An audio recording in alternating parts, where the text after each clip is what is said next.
Bom, agora eu quero falar com vocês sobre algumas funções complexas específicas. Vou pincelar aqui rapidinho cada uma delas, tá? Cada um tipo delas, para a gente terminar essa aula de uma forma bem completa. Primeiramente, vamos falar rapidamente dos polinômios complexos. Todo polinômio complexo é uma função complexa analítica em todo o conjunto dos números complexos, ou seja, é diferenciável e definida em todos os pontos do plano complexo. Portanto, toda função na forma que a gente já falou antes, né? A gente já falou sobre essa forma aqui, né?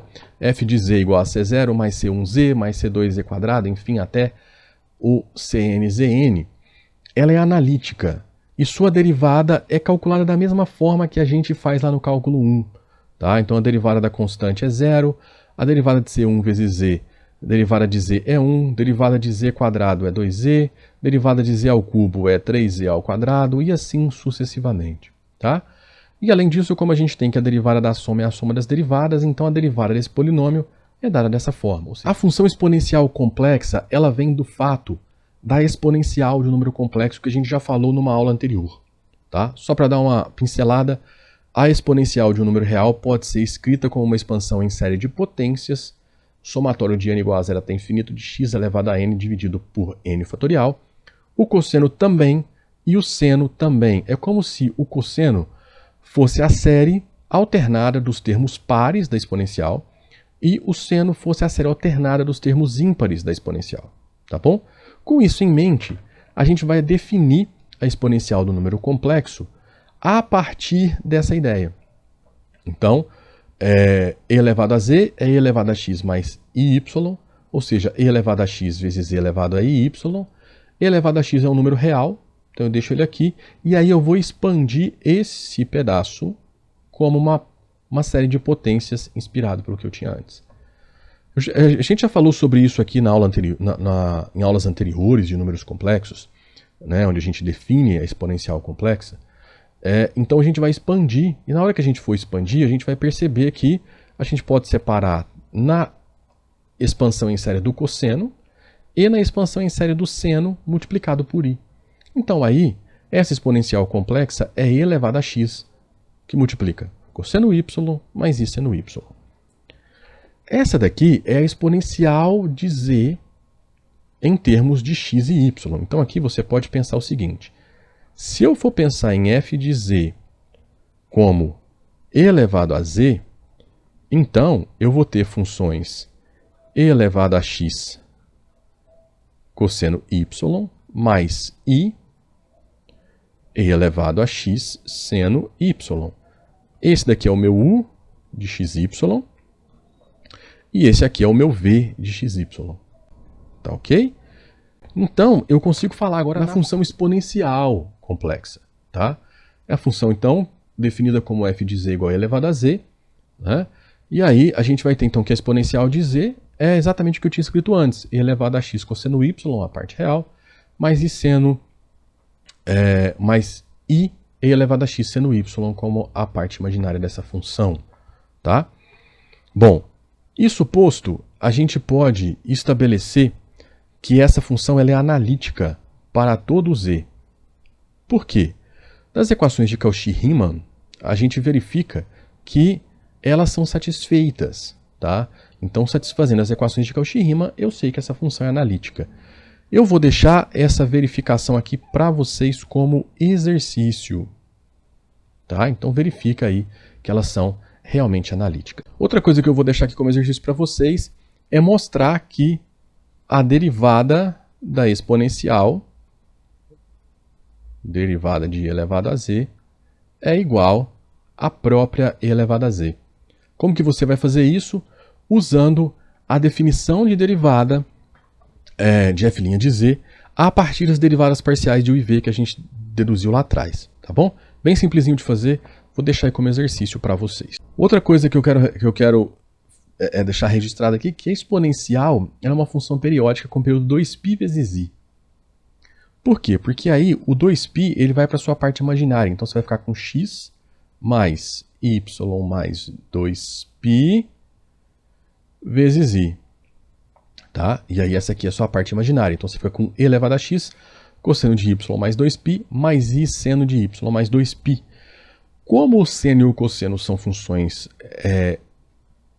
2π periódicas, então você tem que o cosseno de y e o seno de y vão se repetir, né, a cada 2π. Então, com isso, você volta na exponencial de z a cada 2π vezes z. Tá bom? Como exemplo, para fechar, vamos calcular então a derivada da exponencial de i vezes z. Aqui tem uma solução dela usando a ligação da derivada da sua função complexa com as derivadas parciais das funções u e v. Tá? De uma forma bem simples, a gente vê então que i vezes z então, vai ser i vezes x menos y. Então agora vai inverter, você vai ficar com e elevado a menos y, cosseno de x mais i seno x.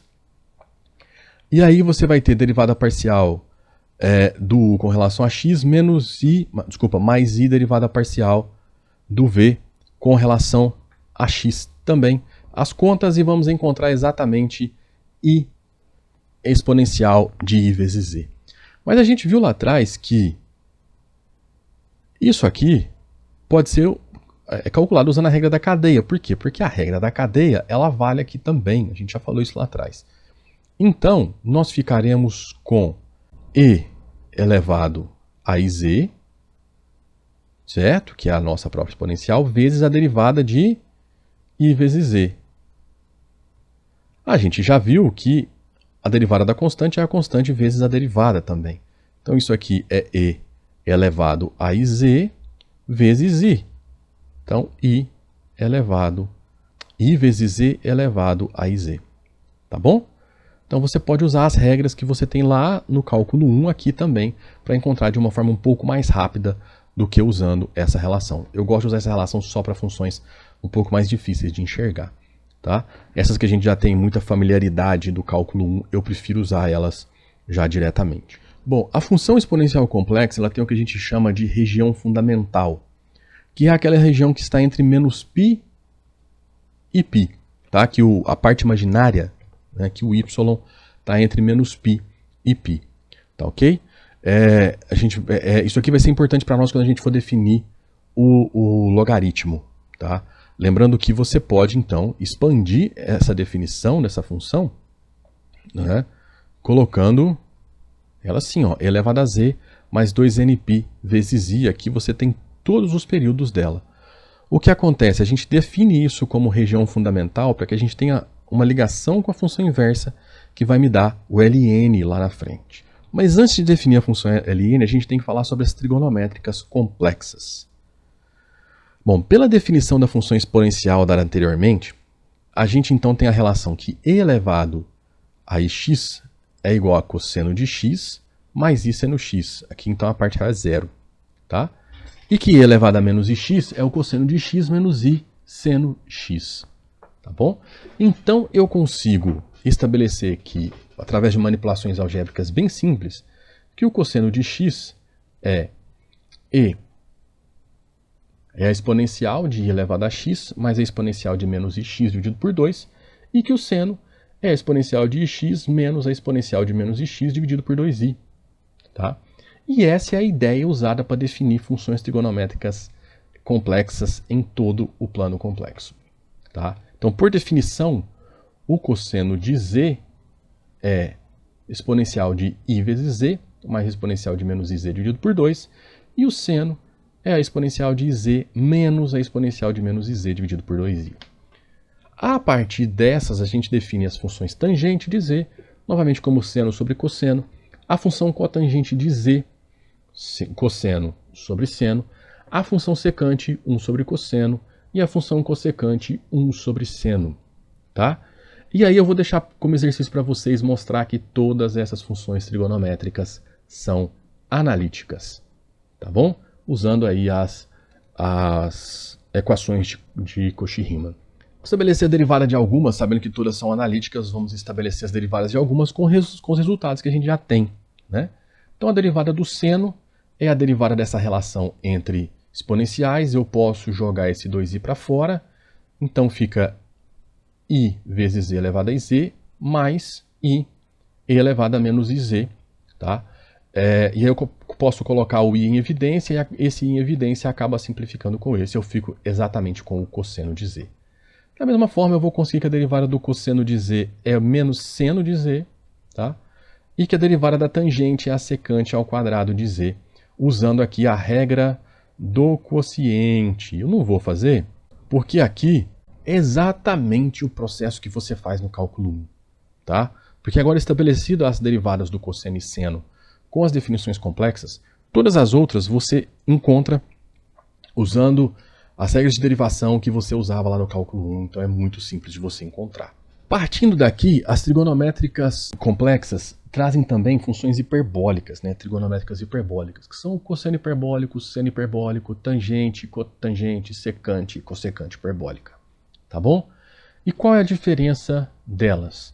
A definição delas é dada a partir da definição que a gente já tem lá na geometria hiperbólica. Então, e elevado a z mais e elevado a menos z sobre 2 define o cosseno hiperbólico, e elevado a z menos e elevado a menos z sobre 2 define o seno hiperbólico. Tá?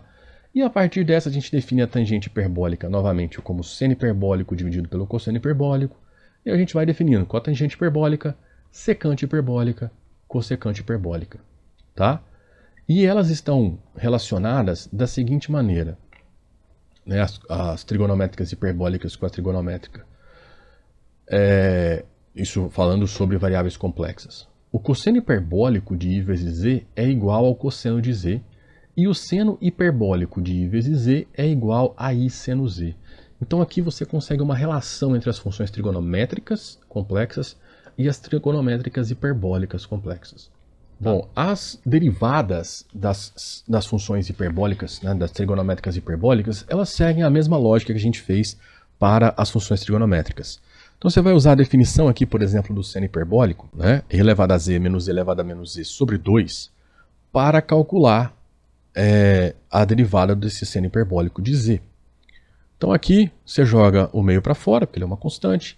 Derivada de e elevado a z, o próprio e elevado a z. Então aqui tem que tirar esse i, tem uma digitaçãozinha errada. Derivada de e elevado a menos z menos e elevado a menos z, então aqui vai virar mais, certo? Então nós encontramos exatamente o cosseno hiperbólico de z. Da mesma maneira a gente encontra que a derivada do cosseno hiperbólico é o seno hiperbólico, aqui tem que tirar esse daqui, tá? E aqui não tem o menos, é o seno hiperbólico de z. E a derivada da tangente hiperbólica de z é a secante hiperbólica de z. E todas as outras derivadas trigonométricas hiperbólicas que você tem lá no cálculo 1, elas são obtidas novamente aqui nas funções analíticas complexas. Tá bom? Não muda basicamente nada no sentido de ferramenta.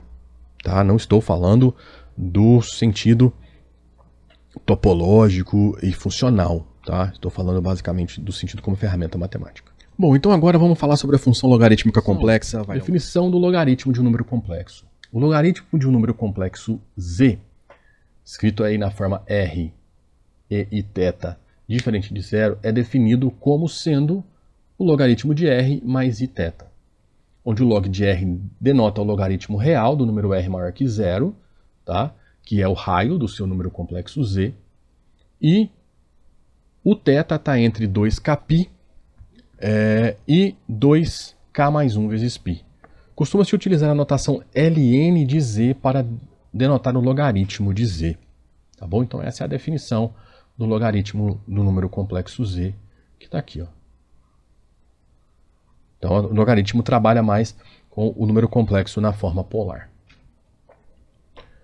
A partir daí surge a importância do valor principal do logaritmo de um número complexo. Para k igual a zero, obtemos o que a gente chama de valor principal, ramo principal, ou determinação principal do logaritmo. Ou seja, o valor do logaritmo de z corresponde ao valor principal do argumento de z. Ou seja, de menos π até π. Depois de definido a nossa função logarítmica, tem aqui algumas propriedades do logaritmo de um número complexo. Tá bom? Então, propriedades familiares do logaritmo real continuam valendo para o logaritmo complexo, ou seja, o ln do produto é a soma dos ln's, o ln do quociente é a subtração dos ln's, e o logaritmo da potência é o expoente vezes o logaritmo da base. Bom, então a gente pode definir dessa forma uma função logarítmica complexa como uma função que associa a cada z o ln de z. Tá? Essa função está definida para todo complexo z diferente de zero e reduz a função logarítmica real quando o θ é zero. Na realidade, a fórmula acima permite atribuir ao logaritmo vários valores distintos, dependendo do argumento usado para o número z. Lembrando que você tem aí diversos ângulos que dão o mesmo local, e a gente fixa como ramo principal da função logarítmica complexa, ou melhor, a gente fixa como ramo principal do número complexo, do complexo z, os argumentos que estão entre menos π e π, tá bom? E por causa dessa característica, costuma-se dizer que a função logarítmica complexa é uma função multivalente. Obviamente, o valor de uma função tem que ser determinado univocamente. E para estabelecer isso, a gente pode associar a cada z o valor principal ln de z dado aí por letra maiúscula. Né? E isso quer dizer o quê? Que é o ln que está no ramo principal, com o θ entre menos π e π. Tudo bem? Com essa definição, a gente pode estabelecer um desenvolvimento em série de potências para essa função, similar àquela que fazemos para a função logarítmica real, dada por ln de 1 mais z igual a z menos z quadrado sobre 2 mais z ao cubo sobre 3 menos z à quarta sobre 4 e assim sucessivamente. E aí a gente tem mais algumas expansões que você pode obter também, tá? Que a gente usa bastante lá no cálculo 1 e pode ser bem funcional aqui. Desde que o valor principal do ln de z, dado pelo ln com uma letra maiúscula, é uma função injetora, então ela será analítica no seu domínio principal, no plano de Argand, ou seja, em todos os pontos, exceto nos pontos com parte real negativa sobre o eixo real. Quando a gente estava estudando a função exponencial complexa, lembra que eu falei que o ramo principal dela era de menos π a π? Então, está ligado aqui com o valor principal do logaritmo do número complexo. Tá? Bom, para responder à pergunta de se a função logarítmica complexa é analítica, a gente verifica isso usando a sua definição, né? E aí a gente vai usar as equações de Cauchy-Riemann na forma polar. Tá? Então aqui você tem que o U de Rθ é log de R e o V de Rθ é igual a θ. Então aqui, ó,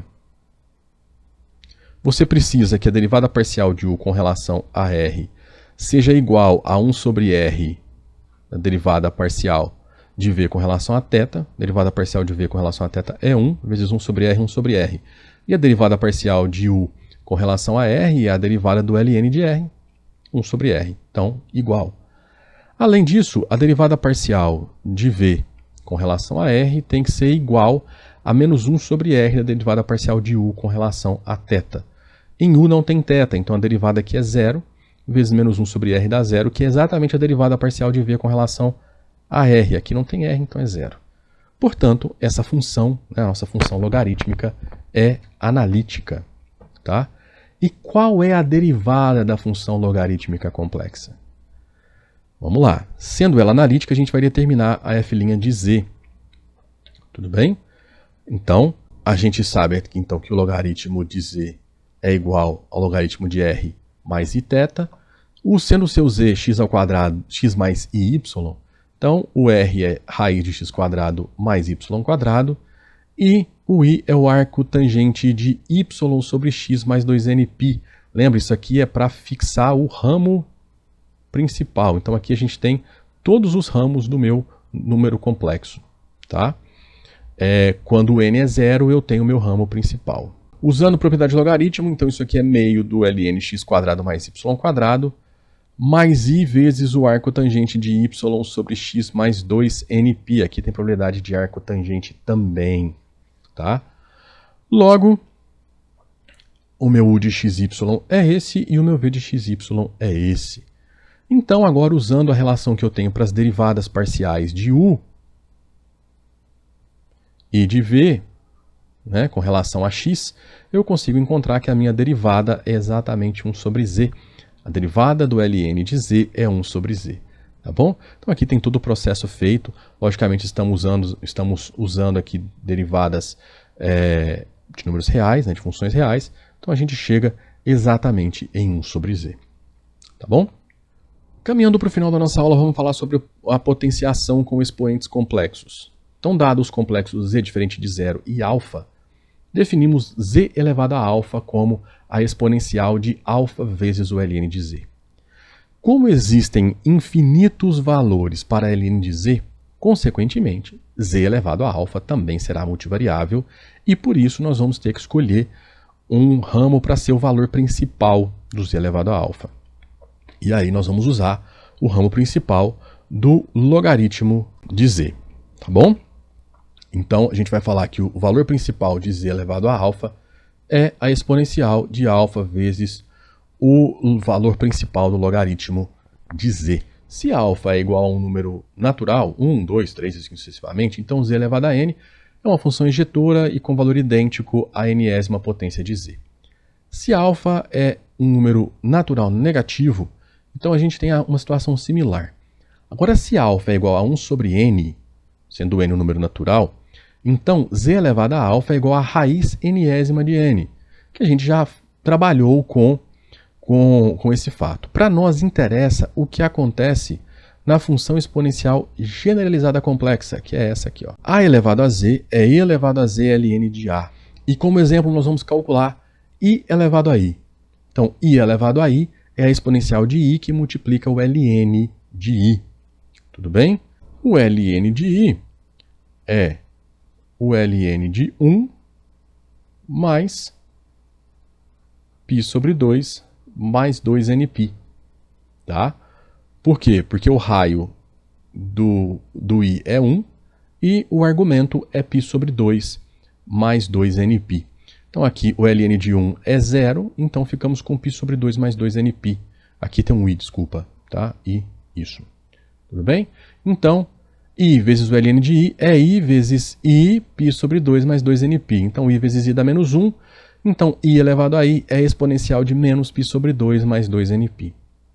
Bom, o valor principal é quando n é 0, ou seja, o valor principal de i elevado a i é a exponencial de menos π sobre 2. Se a gente fixar um valor de n na definição do logaritmo de z, z elevado a alfa vai se tornar uma função analítica. E assim, pela regra da cadeia, a gente vai encontrar que a derivada de z elevado a alfa é alfa vezes z elevado a alfa menos 1, tá? Que é uma generalização daquilo que a gente tem lá para o z elevado a n. Tudo bem? Aqui você tem uma ideia de que a gente está trabalhando com a função z elevado a alfa usando a regra da cadeia. Ó. Z elevado a alfa é exponencial de alfa ln de z. Usando a regra da cadeia, isso é a exponencial de alfa vezes ln de z vezes a derivada de alfa vezes ln de z. Então aqui o que nós temos? A exponencial de alfa vezes ln de z, que multiplica alfa sobre z. Bom, como z é igual ao exponencial do ln de z, então eu posso escrever isso. Por que eu vou fazer isso? Porque aí eu vou encontrar isso aqui, ó. Eu vou ter alfa, que multiplica exponencial de alfa ln de z, dividido pela exponencial do ln de z. Usando a regra de potenciação, isso é alfa, que multiplica e elevado a alfa, que multiplica... é alfa ln de z menos ln de z. Tudo bem? Então isso é e elevado a ln de z, alfa menos 1. Ok? Então daqui eu tenho eu esqueci de pôr um alfa aqui. Então você tem alfa exponencial de alfa menos 1 ln de z. Essa daqui, por definição, é z alfa menos 1, z elevado a alfa menos 1. Então eu tenho alfa z elevado a alfa menos 1. Essa é a minha derivada. Mas se você gostou dessa nossa aula, eu peço que você apoie o nosso projeto. Como? Curtindo a aula, compartilhando com seus colegas e, o mais importante, inscreva-se no nosso canal. Se você quiser apoiar ainda mais, faça um Pix para nós, a chave Pix está aí colocada. E na descrição você encontra todos os links para os artigos do site usados nessa aula. E dentre esses links tem listas de exercícios resolvidos. Nos nossos artigos, tudo que foi deixado aqui como exercício para vocês nessa aula está resolvido em detalhes, está tudo resolvido em detalhes lá para vocês. tanto a parte inicial quanto a parte das funções complexas, tá? Tá tudo bem colocado aí para vocês. Além das dicas de livros que vão ajudar vocês a estudar essas funções complexas analíticas, tá bom? Então era isso, até a próxima, abraços.